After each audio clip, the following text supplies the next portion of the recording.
Ограничување на рабат до 10%, европско знаме во процедурата, рок за имплементација од најмногу 6 месеци и казни во износ од 20.000 евра.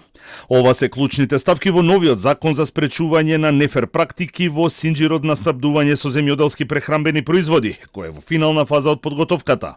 Министерот за економија Крешник Бектеши денеска имаше средба со представниците на најголемите компании во земјоделскиот сектор околу новините кои ги предвидува овој закон и е убеден дека кога ќе стапи на сила, ќе има пониски цени на производите и подобар квалитет. Е наведено и процентуално колку би можело да биде максималниот рабат или годишни надобесоци кои би можеле купувачите, во овој случај големите ланци на супермаркети, да ги барат од страна на производителите и на добавувачите, кои рабати, како што знаеме сите, и тоа сме го кажале, надминуваат и 30-40% од цената на производствената цена, што со ова законско решение ќе биде најмногу 10% и во склоп на тоа тие конкурираат меѓу себе ланците на супермаркети, што ќе влијае во намалување на цените.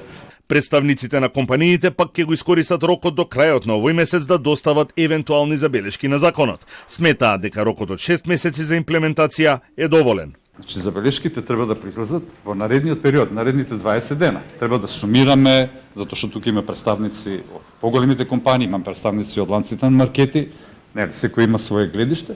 Сето тоа, доколку имаме и колку имаме, ќе го сумираме во еден документ, ќе се закачи нервно и ќе се достави и до ресорното министерство.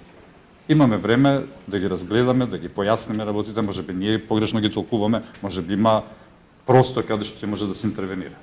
Во законот се набројани 26 нефер практики со кои Бектеши и надлежните во владата сметаат дека ќе се стави ред во начинот на трговија со земјоделските прехранбени производи и ќе се избегне манипулирање со цените.